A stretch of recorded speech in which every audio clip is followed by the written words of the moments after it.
ಯಾಕೆ ಮಗಳು?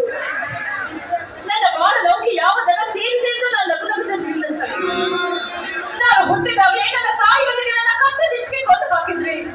ನಿಮಗೆ ಯಾವ ತರಹದ ಬಾಧೆನೂ ಇರ್ತಾ ಇರಲಿಲ್ಲ. ಪಾರ್ವತಿ, ತಪ್ಪು ನಂದಮ್ಮ. ನೀನು ಮುಲ್ಲಕ್ಷಣ, ನಿನ್ನ ತಾಯಿ ವಿಧಿಯ ಕೈವಶವಾದಳು. ಹಾಲು ಕುಡಿಸಿ ಬೆಳೆಸಿ ನಿನ್ನ ದೊಡ್ಡವರನ್ನಾಗಿ ಮಾಡಿದೆ. ಮುಂದೆ ನನ್ನ ಮೊಮ್ಮಗಳ ಮನೆ ಬಿಟ್ಟು ಹೋಗಬಾರ್ದು ಅಂತ ನನ್ನ ಚಿಕ್ಕ ಮಗನಿಗೆ ಮದುವೆ ಮಾಡಿದ್ದು ನಂದೇ ದೊಡ್ಡ ತಪ್ಪಾಗಿದೆ ಅಮ್ಮ. ಅನ್ನಂದಲೇ ಕಳ ಮಕ್ಕಳು ಮನೆ ಬಿಟ್ಟು ಹೋಗಿ ಇಲ್ಲಿ 6 ವರ್ಷ 4 ತಿಂಗಳಾಗಿದೆ. ಎಲ್ಲಿರುವನೋ ಹೇಗಿರುವನೋ ಅಂತ ತಿಳಿಯುವಂತಾಗಿದೆ. ಹೀಗಾಗಿ ಹರಿದ ಈ ನಿನ್ನ ಜೀವ ಪಳಗಿಸಬೇಕಾಯ್ತಲ್ಲ ಅಂತ ನನಗೆ ದುಃಖ ಆಗ್ತಿದೆ ಅಮ್ಮ, ದುಃಖ ಆಗ್ತಿದೆ. ನನ್ನ ಕರ್ಮಕ್ಕೆ ಯಾರು ಹೊಣೆ? ಬೆಳೆಯುವ ಬಾಳ ವೃಕ್ಷಕ್ಕೆ ನೀರುಣಿಸುವ ಕರ್ತವ್ಯ ನಿಮ್ಮದು. ಅದನ್ನು ನೀವು ಮಾಡುತ್ತೀರಿ. ಮುಂದೆ ಅವರ ಸಿಡಿ ಹಾಡಿದ್ರೆ ಯಾರಿಗೂ ಮಾಡ್ತಾರೆ? ವಿಚಾರ ಇಲ್ಲದಲ್ಲಿ ಬೇರೆ ಬೆಟ್ಟಾಗಿರುವ ನೀನು ನೋಡಿದ ತಕ್ಷಣ ನನಗೆ ಸಂಕಟವಾಗುತ್ತೆ ವಿನಃ ಶಾಂತಿ ಎಂದಿಗೂ ದೊರೆಯುವುದಿಲ್ಲಮ್ಮ. ವಿಚಾರ ವಿಪ್ಲವದಲ್ಲಿ ಬಳಲಿ ಬೆಟ್ಟಾದ ನನಗೆ ಈ ನಿಮ್ಮ ಹಿತನುಡಿಗಳು ನನ್ನನ್ನು ಚಿಂತೆಯಿಂದ ದೂರ ಮಾಡುತ್ತದೆ. ನೀನು ಚಿಂತೆ ಒಳಗಾದರೆ ಚಿಂತಿಸಬೇಕಾದರೂ ನಾನು. ನಿನ್ನ ಜೀವನ ಜ್ಯೋತಿಯಂತೆ ಪ್ರಕಾಶವಾದರೆ ಅದನ್ನು ನೋಡಿ ಸಂತೋಷ ಪಡಬೇಕಾದರೂ ನಾನು. ಮತ್ತೆ ಸಮಾಜ ಆಡುವ ಕಿರುನಡಿಗೆ ನನ್ನ ಮನ ನೊಂದು ಹೋಗಿದೆ ಅಮ್ಮ, ನೊಂದು ಹೋಗಿದೆ. ಸಮಾಜ ನಾವು ಹೇಗೆ ನಡೆದುಕೊಂಡ್ರು ಸಮಾಜಕ್ಕೆ ಸಹನೆ ಇಲ್ಲ. ಅಮ್ಮ ಮೊಮ್ಮಗಳು ಒಂದಾಗಿರುವಾಗ ಯಾರು ಆಡಿಕೊಂಡು ಏನ್ ಮಾಡೋರು?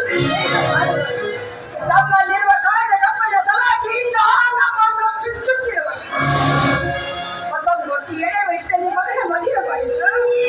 ಸೊಸೆ ಯೌವನಿಗೆ ಬಂದಾಗ ಮಗನೆಲ್ಲ ಹಾಳಾಗಿ ಹೋದ ಅಂತ ತಮ್ಮಲ್ಲೇ ಅನುಕೂಲ ಮಾತಾಡ್ತಾರಮ್ಮ. ನೀವ್ ಯಾವ್ದಕ್ಕೂ ಹೆದರಬೇಡಿ. ನನ್ನ ಮುತ್ತೈದೆತನದ ದಂಡೆ ಭದ್ರವಾಗಿದ್ರಿ ನನ್ನ ಗಂಡ ಇಂದಿನ ನಾಳೆ ಬಂದೇ ಬರ್ತಾರೆ.